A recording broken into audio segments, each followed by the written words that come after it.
설교자들이 오늘 본문은 되게 인기 있는 본문이에요. 설교자들한테. 그래서 많이 택하는 본문인데 오늘 이야기는 여러분 딱 하나 머릿속에 기억해야 될 게 있어요. 뭐냐면 실화가 아니에요. 예화예요. 비유예요. 알겠죠? 이걸 실화로 생각하면 곤란해요. 물론 이제 실화를 예로 들었다. 예수님이 실화를 바탕으로 예로 들은 것이다. 자기의 경험을 가지고 그렇게 말씀하시는 분도 있어요. 그렇지만 어쨌든 결론적으로 비유입니다. 오늘 이 사람은 대제사장에서 보이는데 사실은 율법교사예요. 다른 사진이 없어서 정규 교육을 받은 율법교사예요. 그분이 다른 분, 비공식적인 지도자 예수님한테 자격을 의심하면서 물어보는 질문이에요. 예수님을 뭐라 그래요? 선생님이라고 물어봐요. 선생님, 어떻게 하면 영생을 얻을 수 있습니까? 라고 물어보는 거죠. 그래서 예수님이 거기에 대해서 어떻게 대답을 했죠? 율법에 무엇이라 기록되었으며 내가 어떻게 읽느냐라고 물어봤어요. 여러분, 이 질문은 되게 바보 같은 질문이에요. 왜냐하면 영생을 어떻게 하면 영생을 받아요? 라고 물어보는 게 길이요 진리요 생명 되신 예수님한테 영생의 길한테 그걸 물어본 거잖아요. 얼마나 바보 같은 짓이에요. 그런데 예수님은 친절하게 대답을 해줬어요. 내가 어떻게 읽느냐. 이거 무슨 뜻이냐면 율법을 남이 아니라 너는 어떻게, 너 자신한테 어떻게 적용하고 있느냐 이런 뜻이에요. 율법이 어떻게 써져 있고 너는 그것을 너한테 어떻게 적용하고 있느냐라고 물어보는 거예요. 여러분, 그 속담에 이런 말이 있어요. 소인은 자신의 무지함을 감추려고 위장하려고 학문을 하고요. 대인은, 군자는 자신의 부족함을 깨닫고 고치려고 학문을 한다. 마찬가지로 유대인들은, 율법교사들은 자기의 율법을 가지고 자기를 돌아보는 것이 아니라 다른 사람들을 판단하려고만 했었던 거예요. 여러분, 그 십계명 들어보셨죠? 십계명, 우리가 알고 있는 게 십계명이죠. 그죠? 다 외우고 있으면 좋은데 외우고 계세요? 근데 이 십계명을 613가지로 유대인들은 세분화시켰어요. 왜 그렇게 세분화시켰냐면 인간의 뼈가 지금은 사실 과학적으로는 206가지로 알고 있죠. 뼈의 개수가. 근데 그때 당시에는 248개. 그러니까 지금은 하나라고 생각하는 거를 두 개로 나누고 막 이랬었나 봐요. 그래서 248개의 뼈가 있다고 생각했고요. 1년이 며칠이냐면 365일이에요. 이거 합치면 248 더하기 365가 되면 얼마예요? 굳이 안 합쳐도 되잖아요. 여기 있겠죠. 613인데 그 얘기는 뭐냐면 사람의 뼛속 깊이 매일 하나님의 말씀대로 살자. 그런 뜻으로 613가지의 그 율법을 만들었던 거예요.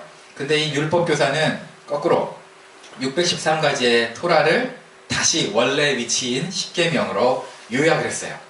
그죠?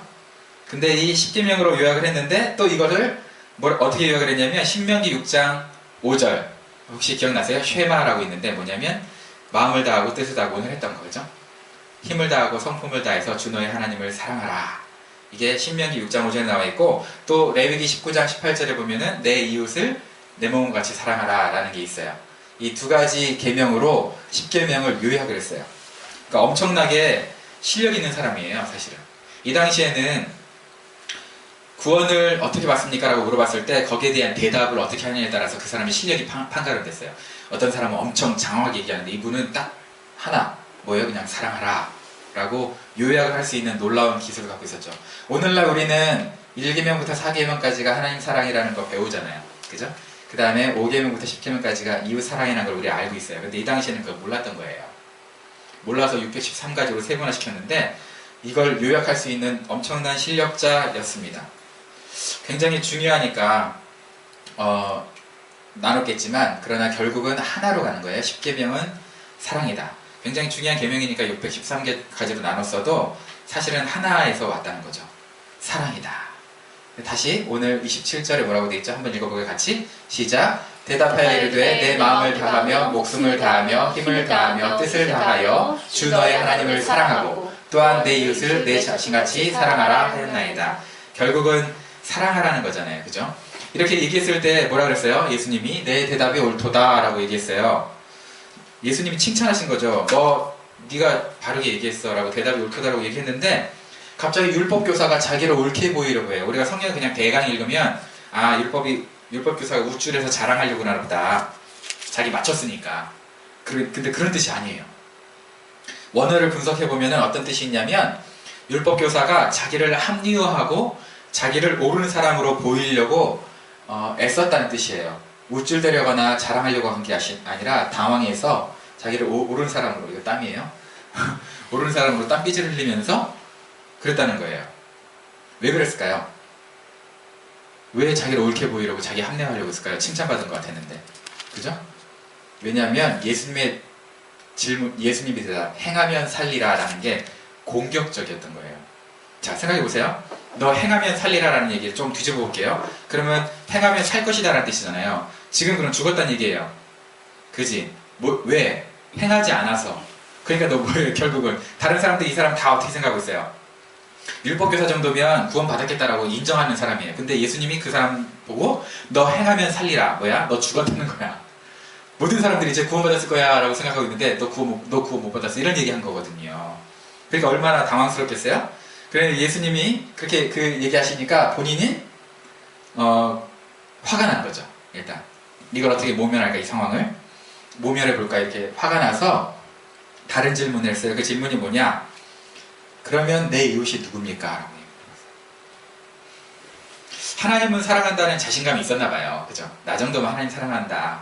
근데 내가 뭐 좀 거리낌이 있다면 이웃이겠지. 근데 이웃도 사실은 이 사람은 그렇게 거리낀 것 같지가 않아. 왜냐면 자기 이웃은 누구라고 생각했을까요? 유대인이라고 생각했죠.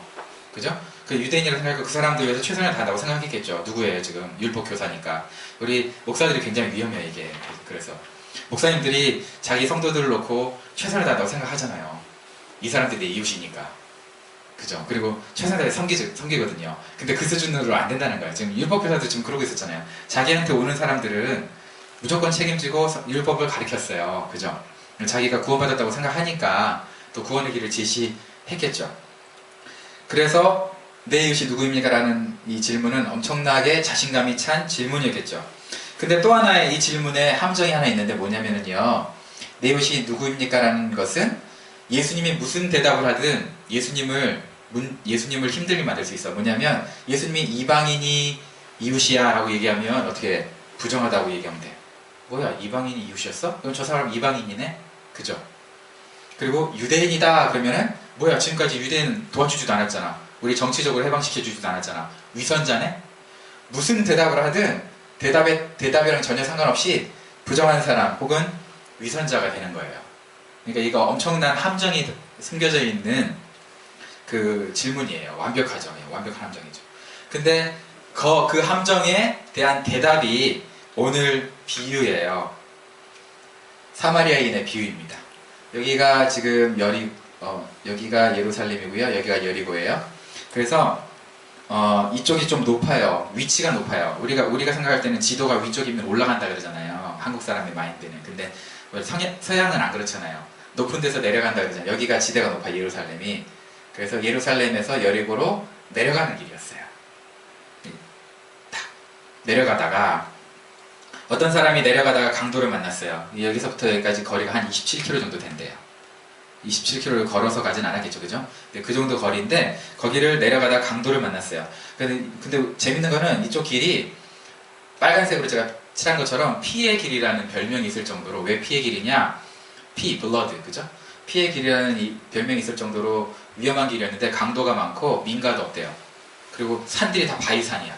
그러니까 뭐 강도 한번 당하면 거의 죽는 거예요. 그래서 시체를 그냥 죽인 다음에 던져버리고 막 이런 그런 피의 길이라는 악명 높은 길이었어요. 근데 이 길에서 어떤 사람이 강도를 만나서 거의 맞아 죽었어요. 그죠?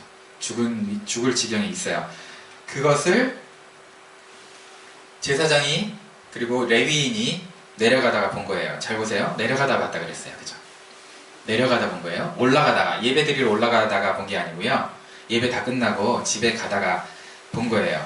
왜 이 내려가다가 중요하냐면, 잘못 해석을 하면 우리가 보통 분들이 이러거든요. 여러분 예배 드리고 오는데 길에 쓰러져 계신 분들이 있으면 어떡하실 거예요? 예배 드리러 오실 거예요? 그분 도와줄 거예요? 이렇게 질문하는데 그 질문 자체는 예수님의 머릿속에는 없었어요. 왜? 그렇게 복잡한 거 만들고 싶지 않아서 처음부터 뭐라 그래? 내려가다가 예배 끝나고 가는 거예요. 그죠? 그래서 그런 오해를 없애버리려고, 모든 핑계를 없애버리려고 내려가다가 라고 강조하신 거예요. 그러니까 내려가다가 강도 만난 사람을 본 거죠. 재밌는 건 또 뭐냐면 그 강도 만난 사람에 대해서 어떤 설명도 없어요. 얼굴을 제가 일부러 이렇게 가렸죠. 그래서 어떤 설명도 없어요. 어떤 사람이다 그랬어요. 강도 맞는 사람이. 어떤 분은 극적인 효과를 위해서 사마리아인이 도와줬잖아요. 사마리아인과 그 유대인은 원래 혈통은 비슷한데 마치 우리나라 사람과 일본 사람 같은 아주 적개심이 강해요. 그런 상황이에요. 그런 상황인데 그러면 사마리아인이 도와줬으니까 어떤 사람을 유대인으로 하면 극적 효과가 겁나 좋겠죠. 근데 본문에는 유대인이라는 어떤 근거도 없어요. 우리가 조금 더 막 유대인이 지나가다가 하면 뭐 설교할 때 엄청 뭐 좋을 수도 있는데 그런 힌트도 안 줘요. 누군지도 몰라요. 지파도 몰라요. 인종도 몰라요. 가문도 모르고 이 사람 아파가지고 뭐예요? 신음소리만 내요. 그러니까 무슨 말 하는지도 몰라요. 언어라도 알면 히브리어를 하더라 그랬으면 히브리인이겠죠. 영어를 하더라 그러면 뭐 영어권일 거고. 무슨 말로 자기를 도와달라고 헬프라고 했다고 그런 힌트도 없어요. 왜 그랬을까요? 물론 아파서 그렇겠지만 저는 예수님이 특별히 그렇게 배려했다고 봐요. 왜냐하면 그런 힌트가 있으면 우리가 그 힌트를 가지고 이웃을 그 사람이다라고 규정해버릴 거니까. 그죠? 이런 사람이 이웃이 될 거라고 규정을 해버릴 거니까 그냥 뭐라 그랬어요? 단지 찢어진 옷을 입고 있고 거의 죽을 뻔한 사람이고 의식불명이다 라고 하면서 우리가 어떠한 추측으로도 우리 이웃을 정하려는 것을 하지 말아라. 다만 너의 도움이 필요한 사람이 너의 이웃이다 라고 얘기하고 싶은 거예요. 예수님 입장에서는. 근데 이것을 보고 누르는 거 제가 헷갈렸네요. 이 모습을 보고 아까 그 사람도 달라요. 그죠? 얼굴을 좀 가려야 되는데 왜 제사장과 레위인이 피하여 지나갔을까요? 이제 여러 가지 해석이 있죠. 첫 번째는 뭐 강도가 숨어 있거나 그죠? 강도가 여전히 저 사람 강도 당했으면 강도가 여전히 숨어 있을 수 있다. 혹은 요즘 같은 경우에는 함정을 파놓고 유인 도와주는 사람 그죠? 도와주려고 가까이 오는 사람 어떻게 때려가지고 강도짓 하려고 그렇게 했을 수도 있다라고 생각하는데 전통적으로는요 제사장과 레위니까 정결의식 때문에 그랬을 것이다 라는 거예요. 1년에 한 달씩 이 사람들은 자기의 순서를 따라서 성전에서 봉사하고 집으로 가거든요. 그러니까 지금 내려가다가 라니까 이 사람들은 어떤 한 달 정도 집에 못 갔던 사람들이에요. 그죠? 근데 이 사람을 도와줘봐요.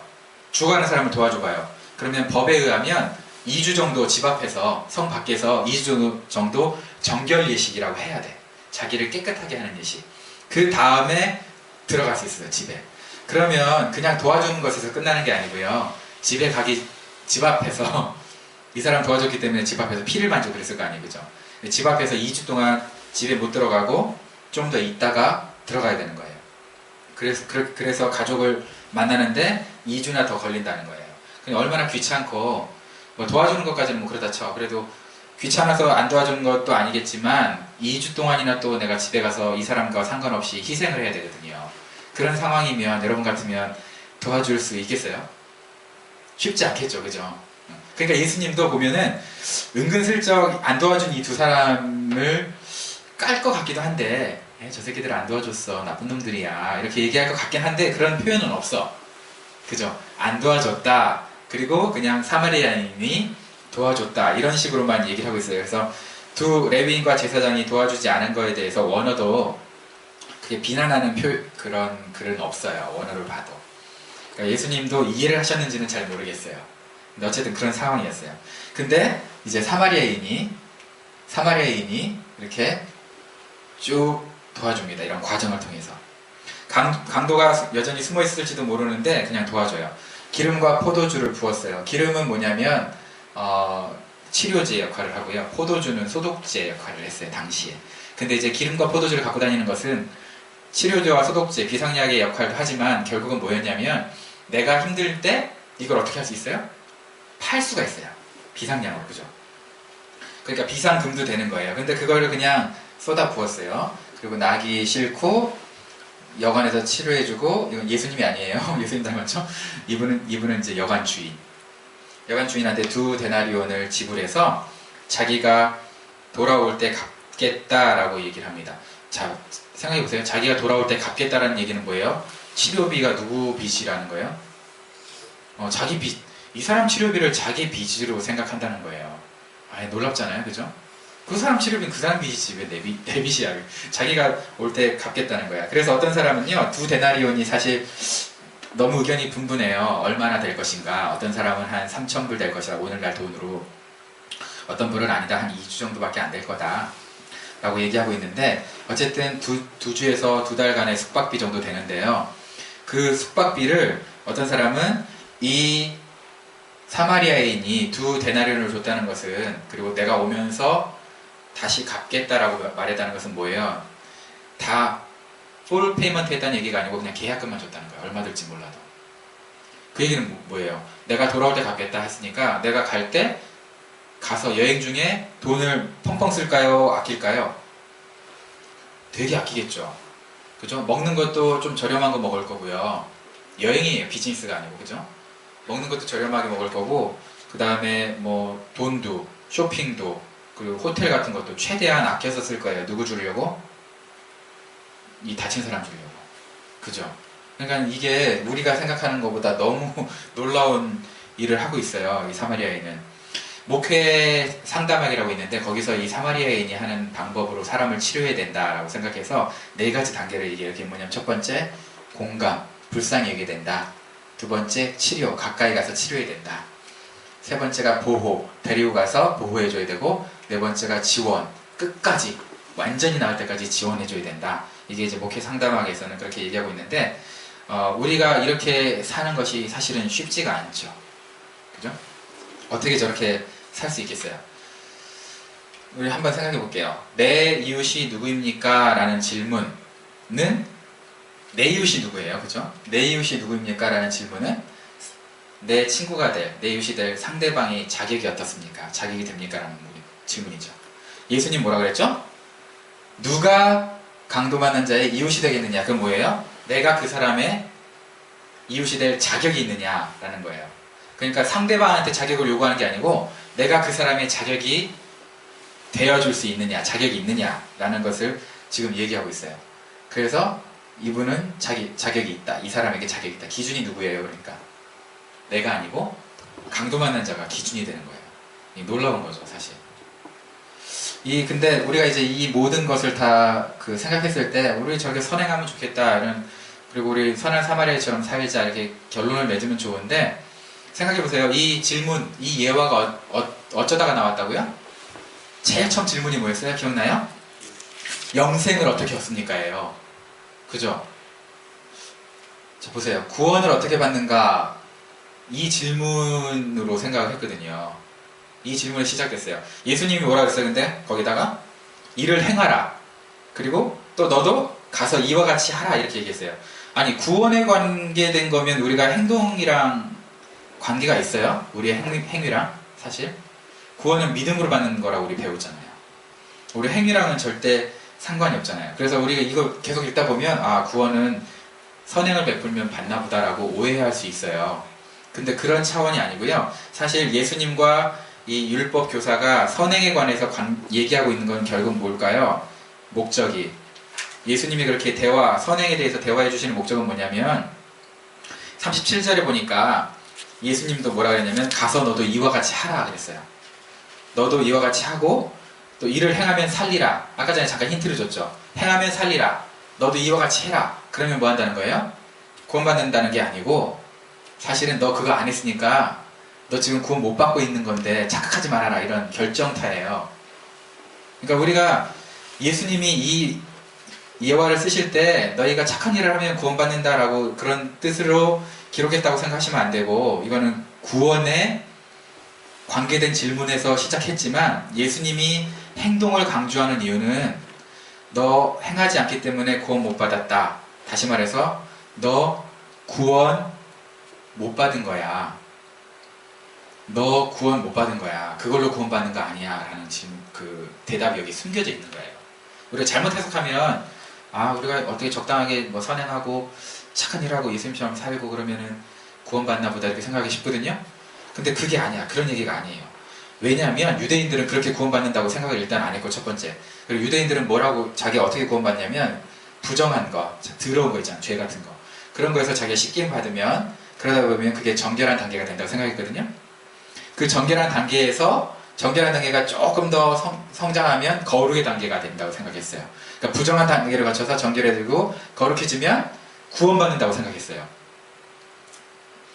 근데 이런 생각을 하고 있는 상황에서 예수님이 야, 그래서 구원받는 게 아니야 라고 얘기한다는 건 뭐냐면 우리가 생각하는 이 단계를 한 방에 초월할 수 있는 단계가 있다는 거예요. 그게 뭘까요? 구원받으려면 거룩의 단계까지 이렇게 거쳐서 가는 게 아니고 자기 스스로를 지키는 정결의 단계. 그러니까 사람들이 부정, 정결 이 단계를 생각하니까 부정한 건 자기가 부정한 걸 만지면 어떻게 돼? 자기도 부정하게 된다 생각한 거예요. 그죠? 그래서 자기 자신을 정결하게 지키려고 하니까 부정한 걸 만지면 돼, 안 돼? 안 되죠. 율법사, 바리새인, 율법사, 그 다음에 뭐 레위인 이런 사람들이 죽어가는 사람들을 만지면 자기 부정하다고 생각한 거거든요. 근데 그런 게 아니라 사람이 한 방에 거룩해지는 단계가 있다라는 거예요. 그게 뭘까요? 한 방에 거룩해지는 단계. 그냥 신학적으로 보면 예수 믿고 예수님의 보혈로 씻음 받는 거 그렇게 생각할 수 있지만 조금 더 이제 실천적으로 우리가 생각하면 그게 뭐냐면 그게 바로 사랑입니다. 사랑의 단계. 자, 예수님이 부정한 사람들을 예수님이 다가가서 만졌죠. 그럼 예수님 부정해야 되잖아. 근데 부정해졌어요? 오히려 부정한 사람들 어떻게 됐어요? 치료받았죠. 예수님은 가만히 있고. 예수님 가만히 계실 때 어떤 부정한 사람이 와가지고 예수님이 옷자락에 손을 댔어요. 그러면 예수님이 부정해줘야 되잖아. 어떤 사람이 와가지고 옷자락에 손을 댔으니까. 근데 예수님이 부정해졌어요? 그 사람이 치료받았어요? 네, 그 사람이 치료받았어요. 사랑이 이와 같다는 겁니다. 사랑이라는 게 지금 사마리아인이 지금 이런 사랑을 베풀었는데 그 사마리아인이 이런 사랑을 베푼 사람으로서 대표하는 게 있어요. 자, 성경에서는 사마리아인이라고 얘기 안 하고 그러니까 그 율법사가 자비를 베푼 자라고 얘기해요. 우리는 사마리아인을 뭐라고 생각할까요? 그냥 뭐 착한 사람? 그냥 선한 사람? 그죠? 사마리아인은 그렇게 생각할 수 있어요. 우리는 그래요. 근데 율법사 입장에서 우리가 한번 입장 바꿔 생각해 볼게요. 율법사는 사마리아인 그러면 어떻게 생각할까요? 겁나 치가 떨리거든요. 일본 사람이 아니고 일본 뭐 쪽 이렇게 하는 거 있잖아요. 그런 것처럼 치가 떨리는 존재가 사마리아인인데 예수님께서 사마리아인의 예를 비유를 들어주셨어요. 그러면서 누가 강도 많은 자의 이웃이 되겠느냐 했더니 율법사가 뭐라 그런지 알아요? 대답이 네, 자비를 베푼 자입니다. 이게 무슨 얘기냐면 사마리아인입니다 하면 되는데 자비를 베푼 자입니다 라고 얘기했던 건 뭐냐면 사마리아라는 단어 있잖아요. 사마리탄이라는 단어를 자기 입에 담기도 싫은 거야. 그만큼 사마리아인을 싫어하는 거야. 근데 하필 예수님은 자비를 베푼 자 사마리아인을 오늘 예로 들었어요. 왜 그랬을까요? 하필. 아니 그냥 유대인 해면 되잖아. 그냥 어떤 유대인이 지나가다가 이러면 되잖아요. 근데 하필 모든 사람이 다 경멸하고 싫어하는 사마리아인을 지금 앞세웠어요. 자비를 베푼 사람으로. 뭘 가르쳐주고 싶으신 걸까요? 비록 이렇게 정결이랑은 전혀 상관없는 너희들이 부정하다고 생각하는 그 사람조차도 사람을 살리는 사랑을 갖고 있다면 그게 구원받을 수 있는 거룩을 초월하는 거룩이다라는 거예요. 구원을 받을 수 있는 십자가의 사랑의 능력처럼 구원받을 수 있는 거룩이라는 거예요. 그게 어차피 행위로 받을 수 없는 거지만 사실은 그죠? 우리가 어차피 행위로 받을 수 없지만 사랑이라는 것은 너희가 이웃 사랑하는 것은 사랑이라는 것은 너희가 어떻게 하면 구원받는다 그랬어요? 자, 부정한 게 정결해졌어. 정결한 사람이 거룩해졌어. 그럼 자, 정결한 사람이 거룩해졌다고 우리 구원받아요, 여러분? 원래? 못 받아요, 어차피.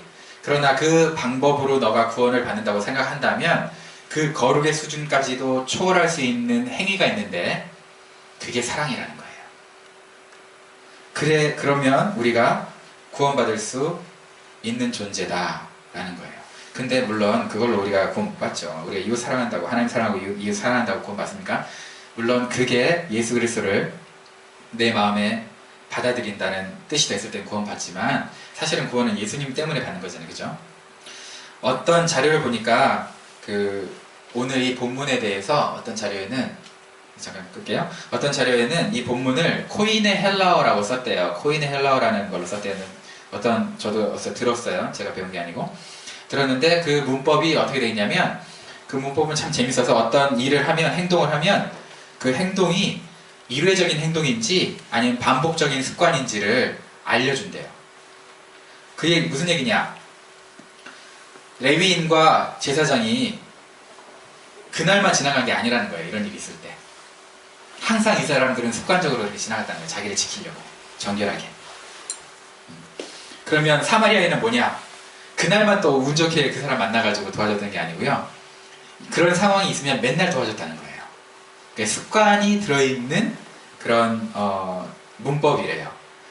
여러분 운동선수가 이렇게 뭐 운동 굉장히 열심히 하면서 이런 말 하잖아요. 내 근육이 기억할 때까지 한다. 그죠? 뭐 축구도 근육이 기억할 때.